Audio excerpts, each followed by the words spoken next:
सभी को जय हिंद दोस्तों। आप सभी का हार्दिक स्वागत है जय हिंद रिएक्शंस पे।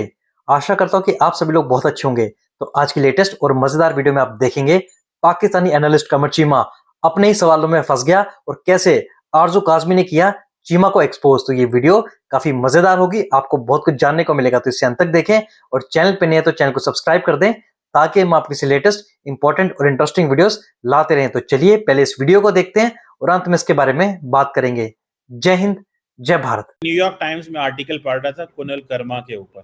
ओके, आपको मैं शेयर करता हूँ। बड़ा अच्छा आर्टिकल है न्यूयॉर्क टाइम्स पे। रात को मैं सोते सोते मेरे सामने आया तो मैंने कहा जी इसको पढ़ता हूँ।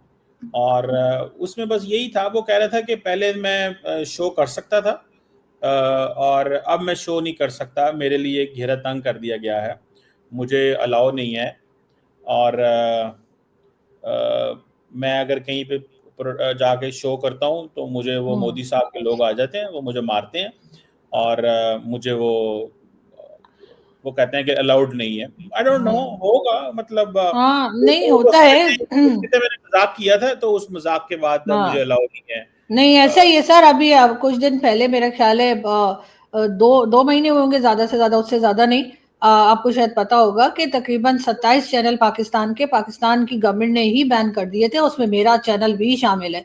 और उसके बाद फिर हमने लॉयर वगैरह किया, वहां पे पिटीशन दायर की हाई कोर्ट में, और फिर वहां से जो है फैसला आया। और फिर वो जो उनका फैसला था, जो इन्होंने यूट्यूब को लिखा था कि 27 चैनल जो हैं इनको डिलीट कर दिया जाए और इनको ना चलने दिया जाए। पाकिस्तान की गवर्नमेंट और लेटर भेजा था, वो ईमेल मेरे पास है जो यूट्यूब ने भेजा था। और उसके बाद की डिटेल्स अगर आप पाकिस्तान टीवी चैनल्स को देखें, इवन पीटीवी ने भी वो खबर चलाई थी और हर चैनल पे 4-5 लोगों के नाम लिए जा रहे थे उन 27 में से, जिसमें मेरा नाम भी शामिल था। तो उसके बाद जो है आदित्य राजकोल और कई इंडियन जर्नलिस्ट ने लिखा कि चलो आरजू तो दोनों जगह बंद हो गई। तो सर इस किस्म की चीजें तो गवर्नमेंट्स करती हैं, अगर उनको कोई बात पसंद ना आए। हो सकता है, मुझे जिनका आप नाम ले रहे हैं मैंने उनकी कोई वीडियो देखी नहीं है, लेकिन हमारी गवर्नमेंट वो तो चलो मेरे ख्याल है कोई कॉमेडी वगैरह करते हैं, if I am not wrong. लेकिन मैंने तो जो है वो न्यूज चैनल है मेरा, तो मैं तो उस पर बात कर रही थी। तो गवर्नमेंट को तो यहाँ बर्दाश्त ही नहीं हुआ, उन्होंने जाके यूट्यूब को कह दिया। और 27 चैनल जिसमें मतीउल्लाह जान भी थे, असदतूर का चैनल भी था, और भी कई चैनल्स थे। तो सर होता रहता है सर, बड़े बड़े देशों में ऐसी छोटी छोटी बातें होती रहती हैं। खुल गए चैनल सर पिटीशन दायर की उसके बाद खुले, तो वहां पिटीशन दायर है लेकिन फिर भी इजाजत नहीं मिली। तो फिर आपको पाकिस्तान के निजाम इंसाफ पे थोड़ा खुश होना चाहिए। हाँ बिल्कुल, मतलब उस पे मतलब इतना तो आप खुश, इतना तो आप कह दें, इतनी तो तारीफ कर दें कि वो बेचारा तो वो कहता है कि मेरे ऊपर केस भी है, मैं तो घर से भी नहीं निकल सकता और बाहर जाता हूँ तो वो बख्ता आ जाते हैं एंड ऑल दैट। मैडम वैसे बात सुने यार, आपको तो खुश होना चाहिए, अमेरिकन आ रहे हैं पाकिस्तान में पैसा लेके सर कौन सा मेरे अकाउंट में डाल देंगे उन्होंने? मतलब जिन लोगों को हाथ में वो पैसा आएगा, ये बहुत ही थोड़े से लोग हैं जिनके हाथ में वो अमेरिकन वाला पैसा आएगा। और फिर वो पैसा, साजिद तारड़ साहब कहते थे ये पैसा जो पाकिस्तान में आता है ना, घूम के वहीं चला जाता है जहां से आया होता है। ये साजिद तारड़ साहब की वीडियो है। मैं IMF और वर्ल्ड बैंक और हर जगह के पैसों को कहते थे वो घूम फिर के फिर अमेरिका चला जाता है, दुबई चला जाता है। वो कहते थे दुबई की प्रॉपर्टीज तो महंगी हो जाती है जब ये पैसा आने लगता है। तो मेरा ख्याल है वो क्लिप भी आप साजिद तारड़ साहब का चला सकते हैं, मेरे पास भी है, अगर आप कहेंगे तो मैं ले आऊंगी अगली बार। तो उन्होंने कहा कि उसके बाद हर जगह की प्रॉपर्टीज जो है उनके रेट बढ़ जाते हैं, कनाडा की और स्विट्जरलैंड की और दुबई की। तो सर ये पैसा जो अमेरिका लेकर आएगा वो कोई मेरे और आपको तो मिलेंगे नहीं सर, उससे हमें तो शायद एक रोटी भी ना मिले सर, हमें तो दावत में भी नहीं बुलाते ये लोग सर। आप तो फिर भी खा के आ जाते हैं हफ्ते में 2 बार। लेकिन सर बात सारी ये है कि फिर ये पैसा घूम के वही चला जाएगा जहां से आया है और वहां पे खर्च होगा, तो कोई टेंशन नहीं है। जो यहाँ के लोग हैं वो बेचारे ऐसे ही रहेंगे जैसे अभी रह रहे हैं, दलील ख्वार होके। खुशी नहीं होती? आप क्यों हर वो बात करती हैं जो जिससे आप नाउमीदी फैलाती? अगर फॉर एग्जांपल एक कंपनी है, अभी वैसे कंफर्म नहीं है क्योंकि ये अभी बातें सिर्फ चल रही हैं, गवर्नमेंट की तरफ से कोई प्रपोजल शेयर नहीं किया गया, ना कोई ऐसा था, लेकिन उस मीडिया हाउस ने, फाइनेंशियल टाइम्स ने ये स्टोरी चला दी। उन्होंने कहा जी कि कुछ एडवाइजर्स हैं जिन्होंने ये बात की। अब वो I haven't heard about those advisers. तो रात में पीटीवी पे देख रहा था, वो कह रहे थे कि नहीं ऐसी कोई बात नहीं है, ये प्राइवेट डिस्कशंस होती रहती हैं, कमर्शियल डिस्कशंस किसी भी दुनिया, आप इतना बड़ा मुल्क है, डिफरेंट प्रोजेक्ट्स की होती रहती हैं, लेकिन हमने वाइट हाउस को या ट्रम्प एडमिनिस्ट्रेशन से ऐसी कोई बात नहीं की। तो मैडम अच्छा नहीं है ये 100 मील पे चाइना, ये 100 मील पे अमेरिका, ये 100 मील पे ईरान। तो मतलब हम तो असल स्ट्रेटेजिक ऑटोनॉमी तो ये है कि चाइनीज भी पैसा लगाएं, अमेरिकन भी पैसा लगाएं, तो आपको सर खुशी सर मुझे खुशी होगी, सर मुझे खुशी होगी उस दिन जिस दिन जो 45% लोग पॉवर्टी लाइन के नीचे हैं वो उससे ऊपर आ जाएंगे और ये नंबर कम हो जाएगा। जैसे भारत का है कि 5 पॉइंट कुछ है, 5% इस लोग दुनिया पॉवर्टी से लाइन के नीचे। सर जब ये 45% लोग पॉवर्टी लाइन के ऊपर आ जाएंगे, चलिए 40% को ले आए, 5% रह जाए नीचे, कोई बात नहीं, वो भी थोड़ा चाहिए मैडम, होते इससे हैं मतलब दुनिया आप को इस दिखाने दुनिया के से, लिए। मैडम आप इस दुनिया से नाखुशी जाना चाहती हैं, फिर इसका मतलब नहीं ये नहीं क्योंकि आपने कह दिया है कि मुझे खुशी उस दिन होगी, ठीक है, तो सारी बात है आपकी जिंदगी में तो ये काम हो नहीं मतलब आप सकता। मान गए, मतलब आप मान गए कि ये जो पैसा आएगा वो यही लोग खा जाएंगे और ये लोग पॉवर्टी लाइन के ऊपर आने वाले नहीं है। सर कुछ तो खौफ कीजिए, आपका मेडल वापस ले लेंगे ये लोग अगर इन्होंने ये वीडियो देख मैडम मैं ली। आपको बात कर रहा हूँ, सर आप उनको चोर बता रहे हैं, सर आप उनको धोखेबाज कह रहे हैं, सर आप कह रहे हैं कि ये पैसा लाके और पॉवर्टी लाइन से ऊपर लोगों को नहीं लाएंगे, अपने खा के भागते। सर क्या बात कर रहे हैं सर? सर उन्होंने सुन लिया सर, तो क्या क्या सोचेंगे सर पिंडी वाले? मैं सर ये वो तो रोएंगे सर वो लोग। मैं ये कह रहा हूँ कि जाहिर बात है 45% एक बड़ी आबादी है, ठीक है। अच्छा चले 25% को ले आए, ठीक है। चल अब मुझे तो नहीं पता था आपने बाद में अपनी ख्वाहिश बदल लेनी है। अब हो नहीं सकता है नहीं आप कह रहे हैं कि नहीं मेरे जाने से पहले 5% लोगों को कर दें, तो आप सर अभी आपने मेरी सुपारी ले ली तो बता दे, मेरा क्या सर, मैं तो हो सकता है शो के बाद ही ना रहूं, आप किसी का पता हमारे थोड़ी है जी कि कितनी देर सांस आ रही है, किसी का नहीं पता। लेकिन सर मेरे जाने के बाद भी सही, लेकिन ये कि आप इन लोगों को पावर्टी लाइन के ऊपर ले आइए सर, इन लोगों से क्या बस कर दे, कितना मुल्क को खाएंगे। देखो चीमा, तुम्हें बात जब पता नहीं होती ना तो तुम बात को छेड़ा मत करो। चलो तुमने अब कुणाल कामरा की बात कर ही दी है, चलो उसका इतिहास भी मैं तुम्हें बता देता हूँ। वैसे वो तुम्हारे जैसा ही पाकिस्तान प्रेमी है, पर उसने ना सिर्फ भारत के खिलाफ काफी बातें की हैं, बल्कि जो सनातन धर्म है हमारा, जो कि हम हिंदू हैं, हमारे भगवानों के खिलाफ भी उसने कई बार बकवास की है। इसलिए उसको हर जगह से मार पड़ती है और हर जगह से बैन कर दिया जाता है।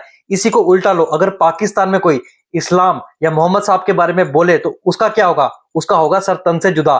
कुणाल कामरा के तो फिर भी सिर्फ शोज ही कैंसिल हो रहे हैं। ये फर्क है भारत और पाकिस्तान में। बाकी चीमा तुमसे बड़ी बड़ी फेंकवा लो, जब बात आती है गरीबी हटाने की तो पाकिस्तानी ऐसी हंसने लगते हैं जैसे तुम ढीठों की तरह हंस रहे थे, क्योंकि तुम्हें पता है पाकिस्तान से गरीबी जाएगी नहीं। पाकिस्तान में जो गुर्बत है वो बनी रहेगी, क्योंकि पाकिस्तान के जो हुक्मरान और फौज वो एक नंबर की चोर है, डकैत है। वो पूरी जिंदगी पाकिस्तान के आम आदमियों को लूटती रहेगी। बाकी हमें यह भी पता है चीमा कि तुम फौज के खिलाफ कुछ नहीं बोलोगे, क्योंकि आजकल तुम उन्हीं का प्रोपेगेंडा चला रहे हो और तुम्हें मेडल भी तो मिले हैं। अभी अगर हम मोदी जी से कंपेयर करें, मोदी जी के ऊपर जो मर्जी कह लीजिए, मोदी जी के ऊपर इस तरह के करप्शन के चार्जेस नहीं है, उन्होंने कहीं बाहर प्रॉपर्टी नहीं बना रखी, तो सर कुछ तो ख्याल करें ना कंट्री का। वहाँ पे सारा पैसा दोस्तों को जाता है, दोस्तों को, बेस्ट बडीज को जाता है। ये टीवी खरीदो, ये लेके देंगे, ये प्रोजेक्ट लेके देंगे, ये काम करो, ये पॉलिटिकल बॉन्ड्स, ये आप दरअसल हैं बहुत मासूम मैडम।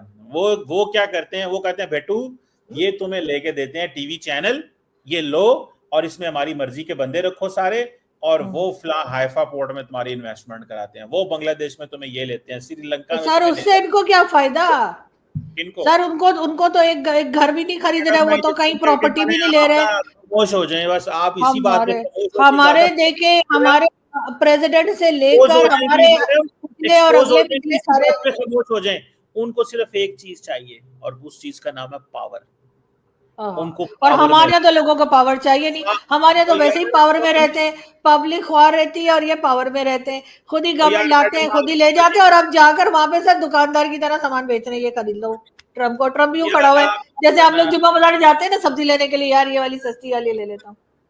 ट्रम्प का भी कोई हाल नहीं है आपको इस चीज का एहसास ही नहीं है कि सर। आप एहसास आपने फैसला कर लिया है कि आपने बस क्रिटिकल रहना ही नहीं है, होने ही नहीं नहीं सर, है। मैं उस जनता में से हूँ जिसकी कोई नहीं सुनता सर। मैं भुगत रही हूँ इस कंट्री की महंगाई। मैं उन 45% लोगों में से हूँ जो सर पॉवर्टी लाइन के नीचे रहते हैं। तो ये मैं 20 तारीख के बाद, 20 तारीख के बाद सर, 20 तारीख के बाद, 20 तारीख के बाद आपकी जो जो कितने बड़े अपार्टमेंट में रहते हैं, कितनी बड़ी आपकी लाइफस्टाइल सारा बता दूंगा, मुझे ना फोर्स ना करें, ठीक है ना। तो ये बता दूंगा मैं सारा कुछ कि आप ये जो आपने नारे मार रही हैं सर ना, आप तो सर ये हाल है कि आपके घर में दावत भी होती है तो आप मुझे नहीं बुलाते कि यार सिर्फ अमीर लोगों को, मैं दावत ऊंचे करती लोगों को नहीं बुलाओ। कभी। और सर फेसबुक पे फोटो डालते हैं उसमें मैं नहीं होती सर। कब सर की बात बड़े है बड़े दावत, बड़े बड़े लोग सर वो आपके यहाँ रोटी खाने आते हैं फ्री की। कब सर की बात कुछ है दावत गरीब की? को बुला लिया करें सर, एक टाइम का खाना मेरा जो हो जाएगा। मैडम कब की बातें, दावतें अब तो की नहीं है कभी, दावत तो बड़ी देर हो गई, it's been long long long time. तो मैडम चलें देखते हैं क्या होता है, आपने कौन सा बात माननी है हमारी। तो थैंक यू वेरी मच आजू काजमी साहब, आपके वक्त का बहुत शुक्रिया, लेकिन दुआ शुक्र करें पैसे आए पाकिस्तान में ताकि सर इन्वेस्टमेंट आए। पाकिस्तान में आते हैं फिर उधर चले जाते हैं, आपको मैं वही कह रही हूँ ना। ताड़ साहब की नहीं, वीडियो निकाले, मैं भी निकालती हूँ। आज ताड़ साहब का बताते हैं, ताड़ साहब बिल्कुल सही बात करते थे कि ये पैसा आता है और उसके बाद बाहर चला जाता है। मैं उनसे बिल्कुल 100% एग्री हूँ। चले आपका बस काम है मायूसी फैलाना, ये मुझे पता चल गया, आप बस मायूसी फैलाएं, खुशी ना आप देना। हालांकि खवातीन जो होती हैं वो हम कहते हैं कि जरा उनका स्टाइल डिफरेंट होता है, आप जो है ना जरा क्रिटिकल पैट्रियट हैं बकौल शकील साहब के, आप खवातीन की क्रिटिकल पैट्रियट हैं बकौल शकील चौधरी के, वो मर्दों के क्रिटिकल पैट्रियट है, आप खवातीन की क्रिटिकल पैट्रियट है। चले मैडम कोई बात नहीं, जो मर्जी लेकिन करें। सर ना मतलब आपको उनकी बात समझ आई ना मेरी समझ आई, बहरहाल कोई बात नहीं, होता है। Thank you thank you, madam. Thank you. Cheema, जब तुम अपनी सवालों में अपनी बातों में फंस जाते हो ना, और ये जो तुम्हारी गोल गोल जलेबी वाली बातें हैं ये काम नहीं आती, तब तुम भारत और प्रधानमंत्री मोदी पे अटैक करने लग जाते हो। अबे तुम्हारे पास क्या सबूत है कि मोदी अडानी और अंबानी की मदद कर रहा है? मतलब तुम भी वो हवा हवाई बातें सुन के आते हो और अपने आप को बहुत बड़ा एनालिस्ट और डॉक्टर बोलते हो। मैं तुम्हें पहले भी बोला है कि तुम अपने नाम के आगे से ये डॉक्टर हटा दो और मदरसे का मौलवी लिखवा लो। और तुम पाकिस्तानियों की औकात हमें पता है। तुमने बात की साजिद तारड़ की, वो पहले कुछ और था और ऑपरेशन सिंदूर के बाद उसकी भी जो अकल है, उसका भी जो असली रंग है वो सामने आ गया। उसको एक्सपोज करते हुए वीडियो मैंने अपने चैनल पर डाल रखी है।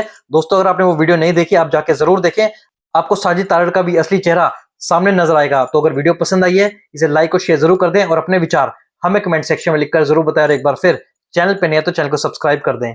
जय हिंद, जय भारत।